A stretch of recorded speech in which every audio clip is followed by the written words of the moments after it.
사무엘상 11장. 사울이 암몬 족속을 물리치다. 암몬 사람 나하스가 올라와서 길르앗의 야베스를 포위하였다. 그러자 야베스 사람들이 모두 나하스에게 우리와 조약을 맺읍시다.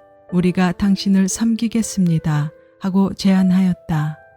그러나 암몬 사람 나하스는 내가 너희의 오른쪽 눈을 모조리 빼겠다. 온 이스라엘을 이같이 모욕하는 조건에서만 너희와 조약을 맺겠다 하고 대답하였다. 야베스 장로들은 또 그에게 제안하였다. 우리에게 이래 동안만 말미를 주셔서 우리가 이스라엘 모든 지역으로 전령들을 보내도록 하여 주십시오. 우리를 구하여 줄 사람이 아무도 없으면 우리가 항복하겠습니다. 전령들이 사울이 살고 있는 기브아에 가서 백성에게 그 사실을 알리니 백성들이 모두 큰 소리로 울었다.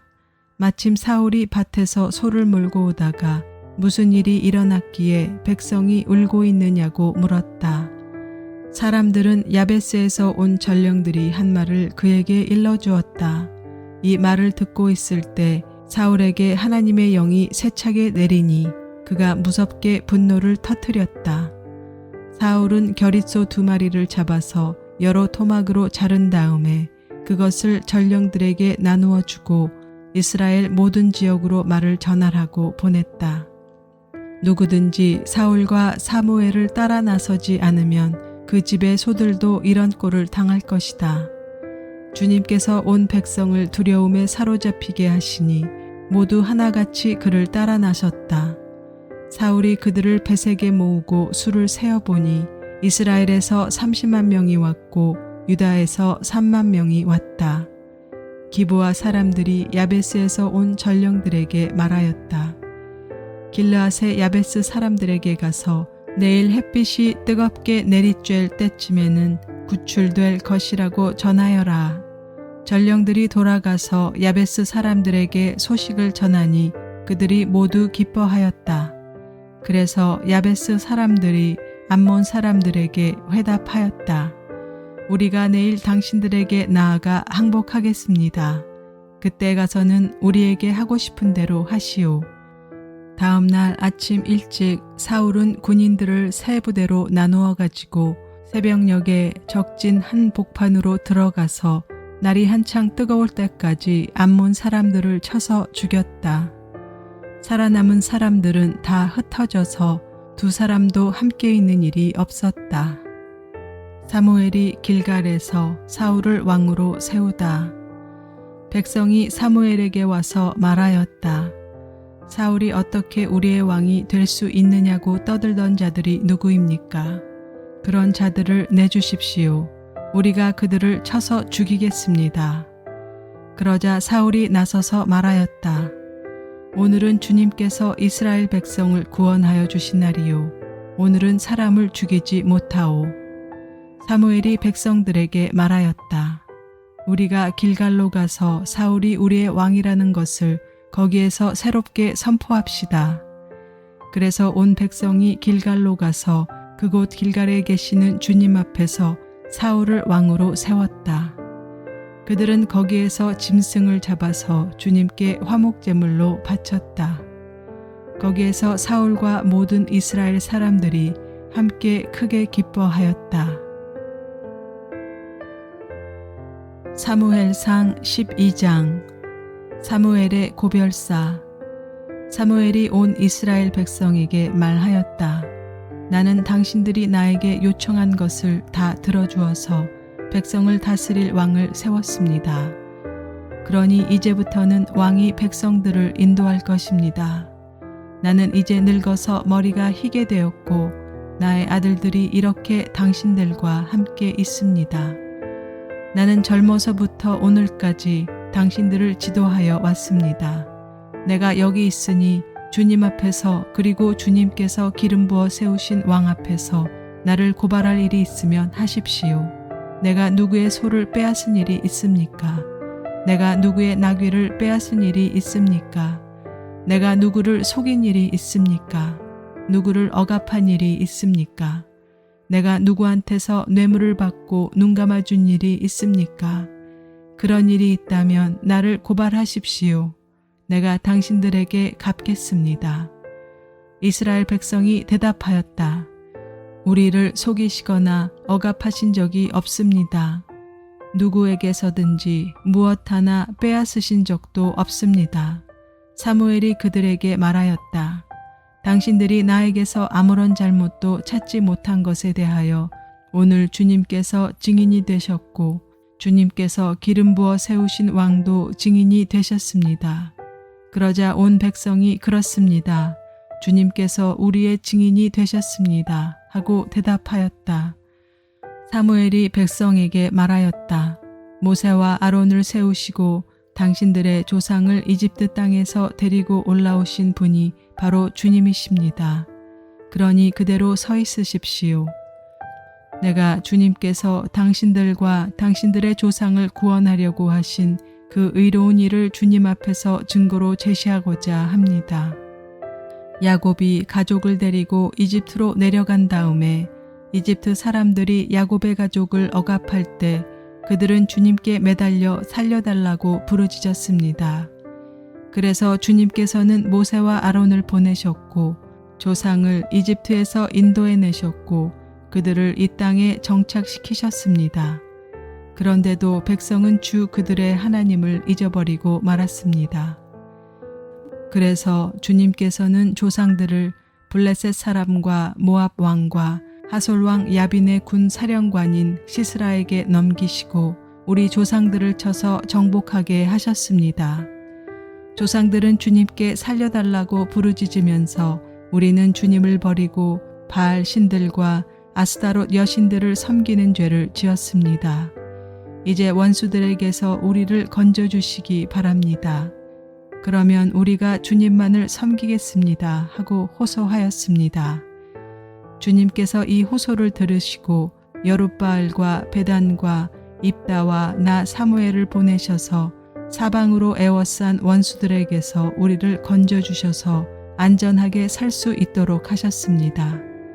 그런데도 암몬 왕 나하스가 우리를 치러 오자 주 하나님이 우리의 왕인데도 그것을 보았을 때 당신들은 안 되겠습니다. 우리를 다스릴 왕이 꼭 있어야 하겠습니다. 하고 나에게 말하였습니다. 이제 당신들이 뽑은 왕, 당신들이 요구한 왕이 여기에 있습니다. 주님께서 주신 왕이 여기에 있습니다. 만일 당신들이 주님을 두려워하여 그분만을 섬기며 그분에게 순종하여 주님의 명령을 거역하지 않으며 당신들이나 당신들을 다스리는 왕이 다 같이 주 하나님을 따라 산다면 모든 일이 잘 될 것입니다. 그러나 주님께 순종하지 않고 주님의 명령을 거역한다면 주님께서 손을 들어 조상들을 치신 것처럼 당신들을 쳐서 멸망시키실 것입니다. 당신들은 그대로 서서 주님께서 이제 곧 하실 큰 일을 눈으로 직접 보십시오. 지금은 밀을 거두어 드리는 때가 아닙니까? 그렇더라도 내가 주님께 아뢰면 주님께서 천둥을 일으키시고 비를 내리실 것입니다. 그러면 왕을 요구한 것이 주님께서 보시기에 얼마나 큰 죄악이었는지를 밝히 알게 될 것입니다. 사무엘이 주님께 아뢰니 바로 그날로 주님께서 천둥을 보내시고 비를 내리셨다. 온 백성이 주님과 사무엘을 매우 두려워하였다. 모든 백성이 사무엘에게 간청하였다. 종들을 생각하시고 주 하나님께 기도하셔서 우리가 죽지 않게 해주십시오. 우리가 우리의 모든 죄의 왕을 구하는 악을 더하였습니다. 사무엘이 백성에게 말하였다. 두려워하지 마십시오. 당신들이 이 모든 악행을 저지른 것은 사실이나 이제부터는 주님을 따르는 길에서 벗어나지 말고 마음을 다 바쳐 주님을 섬기십시오. 도움을 주지도 못하고 구원하지도 못하는 쓸데없는 우상에게 반하여 그것을 따르는 일이 없도록 하십시오. 그것들은 헛된 것입니다. 주님께서는 당신들을 기꺼이 자기의 백성으로 삼아 도와주시기로 하셨기 때문에 주님께서는 자기의 귀한 명예를 지키기 위해서라도 자기의 백성을 버리지 않으실 것입니다. 나는 당신들이 잘 되도록 기도할 것입니다. 내가 기도하는 일을 그친다면 그것은 내가 하나님께 죄를 짓는 것입니다. 그런 일은 없을 것입니다. 오히려 나는 당신들이 가장 선하고 가장 바른 길로 가도록 가르치겠습니다. 당신들은 주님만을 두려워하며 마음을 다 바쳐서 진실하게 그분만을 섬기십시오. 주님께서 당신들을 생각하시고 얼마나 놀라운 일들을 하셨는가를 기억하십시오. 만일 당신들이 여전히 악한 행동을 한다면 당신들도 망하고 왕도 망할 것입니다. 사무엘상 13장. 사울이 블레셋과 싸우다. 사울이 왕이 되었을 때 그의 나이는 30살이었다. 그가 이스라엘을 다스린 것은 42해였다. 그는 이스라엘에서 3,000명을 뽑아서 그 가운데서 2,000명은 자기와 함께 믹바스와 베델 산지에 있게 하고 1,000명은 요나단과 함께 베냐민 지파의 땅 기브아로 보내고 나머지 군대는 모두 각자의 집으로 돌려보냈다. 요나단이 게바에 있는 블레셋 사람의 수비대를 치자 블레셋 사람들이 그 소식을 들었다. 사울이 온 나라에 나팔을 불어서 히브리 사람 소집령을 내렸다. 온 이스라엘 백성은 사울이 블레셋 수비대를 쳐서 이스라엘이 블레셋 사람들의 미움을 사게 되었다는 말을 듣고 길갈로 모여와서 사울을 따랐다. 블레셋 사람들도 이스라엘과 싸우려고 모였는데 병거가 3만에다가 기마가 6천이나 되었고 보병은 바닷가에 모래알처럼 많아서 셀 수가 없었다. 블레셋 군대는 베단웬의 동쪽 믹마스로 올라와서 진을 쳤다. 이스라엘 사람들은 자기들이 위급하게 되었다는 것과 군대가 포위되었다는 것을 알고서 저마다 굴이나 숲이나 바위 틈이나 구덩이나 웅덩이 속으로 기어들어가 숨었다.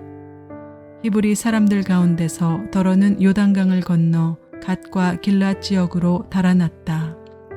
사울은 그대로 길갈에 남아 있었고 그를 따르는 군인들은 모두 떨고 있었다. 사울은 사무엘의 말대로 이레 동안 사무엘을 기다렸으나 그는 길갈로 오지 않았다. 그러자 백성은 사울에게서 떠나 흩어지기 시작하였다.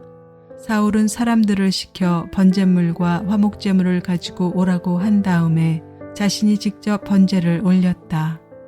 사울이 막 번제를 올리고 나자 사무엘이 도착하였다.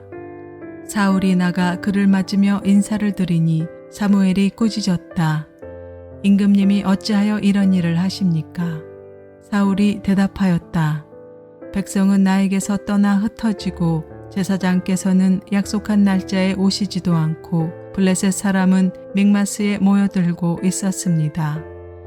이러다가는 제가 주님께 은혜를 구하기도 전에 블레셋 사람이 길갈로 내려와서 칠 것 같은 생각이 들어서 할 수 없이 번제를 드렸습니다. 사무엘이 사울에게 말하였다. 해서는 안 될 일을 하셨습니다. 주 하나님이 명하신 것을 임금님이 지키지 않으셨습니다. 명령을 어기지 않으셨더라면 임금님과 임금님의 자손이 언제까지나 이스라엘을 다스리도록 주님께서 영원토록 굳게 세워주셨을 것입니다. 그러나 이제는 임금님의 왕조가 더 이상 계속되지 못할 것입니다. 주님께서 임금님께 명하신 것을 임금님이 지키지 않으셨기 때문에 주님께서는 달리 마음에 맞는 사람을 찾아서 그를 당신의 백성을 다스릴 영도자로 세우셨습니다. 사무엘이 일어나서 길갈을 떠나 베냐민 땅의 기브아로 올라갔다. 사울이 자기와 함께 있는 백성들을 세어보니 약 600명쯤 되었다. 사울과 그의 아들 요나단은 자기들과 함께 있는 백성들을 거느리고 베냐민 땅 게바에 머물고 있었고 블레셋 군대는 믹마스에 진을 치고 있었다. 블레셋 진영에서는 이미 특공대를 셋으로 나누어 습격하려고 출동하였다. 한 부대는 수알 땅 오브라 쪽으로 가고 다른 한 부대는 베토른 쪽으로 가고 나머지 한 부대는 스보임 골짜기와 멀리 광야가 내려다 보이는 경계선 쪽으로 떠났다. 당시 이스라엘 땅에는 대장장이가 한 명도 없었다. 히브리 사람이 칼이나 창을 만드는 것을 블레셋 사람들이 허용하지 않았기 때문이다. 이스라엘 사람들은 보습이나 곡괭이나 도끼나 낫을 벼릴 일이 있으면 블레셋 사람에게로 가야만 하였다. 보습이나 곡괭이를 벼리는 데는 3분의 2 세겔이 들었고 도끼나 낫을 가는 데는 3분의 1 세겔이 들었다. 그래서 전쟁이 일어났을 때 사울과 요나단을 따라 나선 모든 군인의 손에는 칼이나 창이 없었다. 오직 사울과 그의 아들 요나단의 손에만 그런 무기가 있었다. 블레셋 군대의 전초부대는 이미 믹마스 어귀에 나와 있었다.